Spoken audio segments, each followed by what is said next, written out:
नमस्कार मित्रों, जय माता दी। स्वागत है आप सभी का हमारे YouTube चैनल में। तो दोस्तों, कैसे हो आप सभी? आशा करती हूँ कि आप सभी बहुत अच्छे होंगे और प्रार्थना करूँगी ईश्वर से कि आपको हमेशा खुश रखें। देखिए, आज की वीडियो हमारी बहुत ही ख़ास और बहुत ही महत्वपूर्ण है, क्योंकि आज की वीडियो में हम आपको बताएंगे अगले 24 घंटों के बारे में। यानी कि 6 जून 2023 मंगलवार आपके लिए कैसा रहेगा। अगले 24 घंटे बहुत ही खास और महत्वपूर्ण होने वाले हैं। आपके अपराधों की पर्ची बन चुकी है। अब घात होगा, घोर संकट आ सकता है, बड़ी खुशखबरी भी आ सकती है और कहीं ना कहीं तंत्र प्रभाव की भी हमें कंडीशंस क्रिएट होती हुई दिखाई दे रही है। तो वीडियो बहुत ही महत्वपूर्ण है, महत्वपूर्ण ग्रह गोचर के आधार पर ही बनाई गई है। तो अनुरोध कर रहे हैं आपसे, इसे शुरू से लेकर अंत तक जरूर देखें। पसंद आए तो प्लीज़ लाइक करें, कमेंट सेक्शन में जय माता दी के जयकारे लगाएं, चैनल को सब्सक्राइब करें, बेल आइकन को प्रेस करें, वीडियो को शेयर करना ना भूलें। तो चलिए शुरुआत करते हैं बिना किसी देरी के, हर हर महादेव का नाम लेकर। दोस्तों, आज की वीडियो में हम आपको बहुत ही ख़ास और बहुत ही अच्छा टॉपिक आज आपके लिए लेकर आए हैं।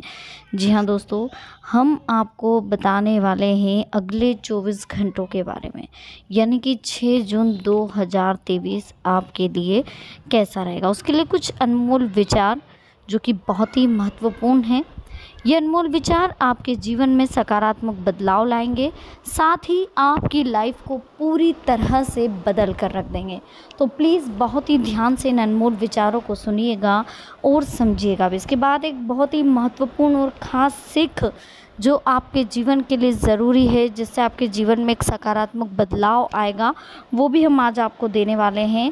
और साथ ही दोस्तों, अगले समय में आपको कैसे रहना है, किस तरीके का ध्यान रखना है, किन चीज़ों का ध्यान रखना है, क्या करना है क्या नहीं करना है, और कुछ महत्वपूर्ण उपाय, ये सब कुछ हम आपको इस एक ही वीडियो में बताएंगे। तो वीडियो को एंड तक देखना बिल्कुल मत भूलिएगा। वीडियो को लाइक ज़रूर करिएगा और चैनल को सब्सक्राइब करना मत भूलिए। शुरुआत करेंगे वीडियो की कुछ अनमोल विचारों के साथ। बहुत ख़ास और महत्वपूर्ण है दोस्तों।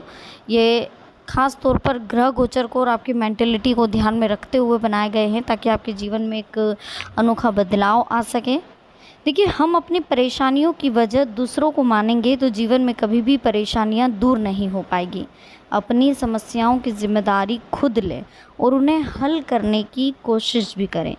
एक एक पल अनमोल है और जो लोग अपना समय व्यर्थ कामों में खर्च करते हैं, उनकी परेशानियां कभी ख़त्म नहीं होती। हमें ऐसी बातों पर ज़्यादा ध्यान नहीं देना चाहिए जो हमारे नियंत्रण में नहीं है। ऐसी बातों पर ध्यान दें जिनकी वजह से हमारे जीवन में सकारात्मक बदलाव आ सकते हैं। अगर कोई व्यक्ति उन बातों के लिए परेशान रहता है जो उसके नियंत्रण में ही नहीं है, तो वो हमेशा परेशान रहेगा। हमें ऐसी बातों पर ज़्यादा ध्यान नहीं देना चाहिए जो हमारे नियंत्रण में है ही नहीं। कभी न गिरने या कभी असफल ना होने में महानता नहीं है।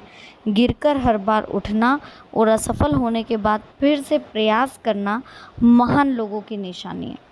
आधे रास्ते से लौटने पर भी हमें उतनी ही दूरी तय करनी होगी जितनी दूरी तय करने के बाद हम मंजिल तक पहुंच सकते हैं। ठीक इसी तरह आधा काम करने के बाद उसे छोड़ने का कोई लाभ नहीं। भीड़ हमेशा उस रास्ते पर चलती है जो आसान होता है, इसलिए भीड़ से अलग अपना रास्ता खुद बनाओ, तभी आपको बड़ी कामयाबी मिलेगी। हम अपनी परेशानियां खुद सोल्व करें, ना कि किसी और को इस परेशानियों के लिए गलत ठहराएं। चलिए अब बात कर लेते स्वामी विवेकानंद की उस सीख की जिससे आपके जीवन में सकारात्मक बदलाव आएगा। ईमानदारी और आत्मसम्मान के साथ जिए। दूसरों की धन संपत्ति देखकर कभी भी नीयत खराब ना करें। सुखी और सफल जीवन के लिए पैसों के साथ ही ईमानदारी और आत्मसम्मान बहुत ज़रूरी है। इन गुणों के साथ ही हमें दूसरों की धन संपत्ति देखकर अपनी नीयत खराब नहीं करनी चाहिए। ये बात स्वामी विवेकानंद जी के एक किस्से से समझ आती है। प्रचलित किस्से के अनुसार एक दिन किसी व्यक्ति ने स्वामी जी से पूछा कि आप तो सन्यासी हैं, वैरागी हैं, और आप कहते रहते हैं कि पैसा कमाओ, लेकिन आप ये बताएं कि हमें पैसा क्यों कमाना चाहिए। तब विवेकानंद जी ने उस व्यक्ति की मैं दो प्रकार के धन कमाने के लिए कहता हूँ, एक धन वह जिससे घर संसार चलता और दूसरा धन वह जिससे हमारा चरित्र बनता है। स्वामी जी ने अपनी बात समझाने के लिए उस व्यक्ति को एक कहानी सुनाई। एक सेठ अपने नौकर के साथ ऊँट खरीदने गया। उसने मंडी में एक ऊँट पसंद किया और उसे खरीदकर अपने घर लेकर आ गया। सेठ ने ऊँट की पीठ से गादी हटाई और वहाँ एक पोटली दिखी।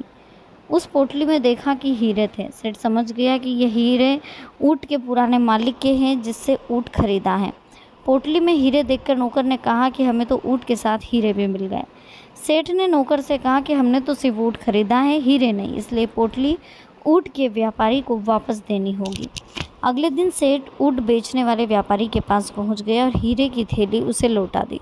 ऊँट के व्यापारी ने कहा कि आप तो बहुत ईमानदार हैं, ये कीमती हीरे हैं, मैं रख कर भूल गया था, आपकी नीयत एकदम साफ है, अपनी ईमानदारी के लिए आप इसमें से एक हीरा रख लीजिए। सेठ ने कहा मुझे ये हीरा नहीं चाहिए, मैंने किसी भेंट के लिए ये पोटली आपको नहीं दी, मेरा कर्तव्य था, मैंने आपको ये पोटली दे दी है।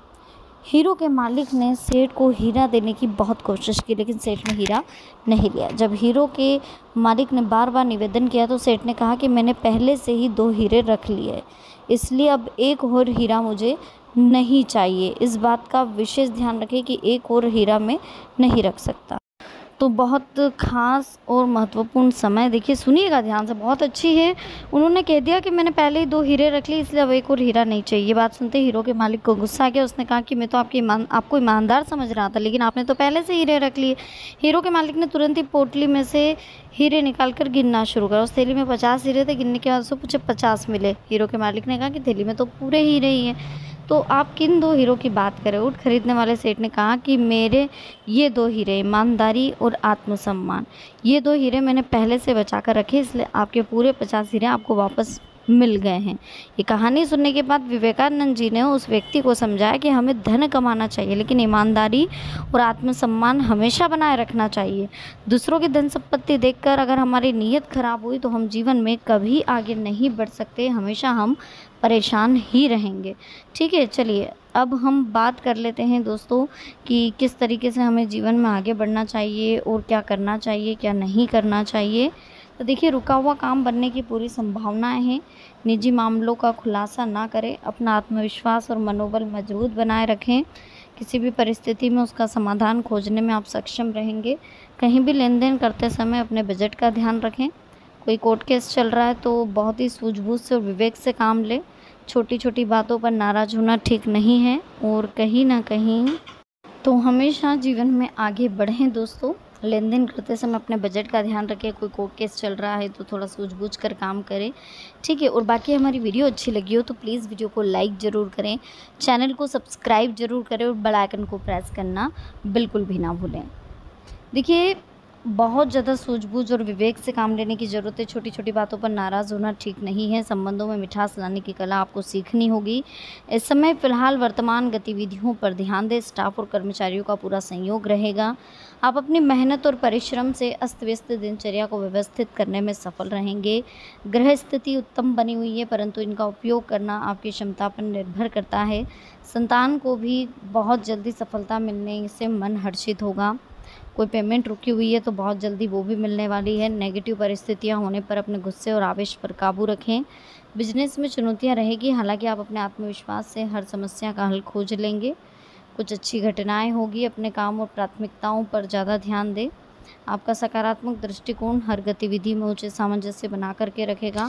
कुछ जिम्मेदारियां भी बढ़ेगी, लेकिन आप उन्हें निभाने में सक्षम रहेंगे। इस समय जितना संभव हो सके अपने खर्चों पर काबू रखें। अचानक ही कोई महत्वपूर्ण काम में बनते बनते रुकावट आ सकती है, इसलिए कोई भी कदम उठाने से पहले उसके बारे में पूरी रूपरेखा अवश्य बना लें। व्यवसाय में कुछ फ़ायदेमंद अनुबंध मिलने की संभावना है। स्टाफ और कर्मचारियों का पूर्ण सहयोग भी रहने वाला है। व्यक्तिगत मामलों को सुलझाने में आपकी उदारता व सूझबूझ के उत्तम परिणाम सामने आएंगे। आर्थिक स्थितियां भी बहुत ही बेहतरीन दिख रही है। समय का सदुपयोग करें और ज्ञान बढ़ाने के लिए अन्य गतिविधियों पर ध्यान दें। धैर्य और सहनशीलता रखना आपके लिए बहुत ज़रूरी है। जल्दबाजी की वजह से आप मुश्किल में पड़ सकते हैं। किसी नज़दीकी व्यक्ति की आर्थिक मदद करने की वजह से आपका हाथ कुछ तंग हो जाएगा। कभी कभी समस्याओं से बचने के लिए थोड़ा स्वार्थीपन लाना भी ज़रूरी है। कोई आर्थिक योजना फलीभूत होने का अनुकूल समय है। लोगों की परवाह ना करके अपनी योग्यता अनुसार मन मुताबिक कार्यों पर आप ध्यान दें, निश्चित ही आपको सफलता मिलेगी। जल्दबाजी और लापरवाही से काम बिगड़ सकता है, इसलिए ध्यान बेहतर होगा कि कोई खास निर्णय लेते समय अनुभवी लोगों का मार्गदर्शन अवश्य लें। तो वीडियो आपको कैसी लगी, पसंद आई हो प्लीज़ लाइक करें, चैनल को सब्सक्राइब करें, बेल आइकन को प्रेस करें, साथ ही वीडियो को शेयर करना ना भूलें। तो मिलते हैं नेक्स्ट वीडियो में। अभी के लिए आप सभी को बहुत बहुत धन्यवाद। जय माता दी, हर हर महादेव।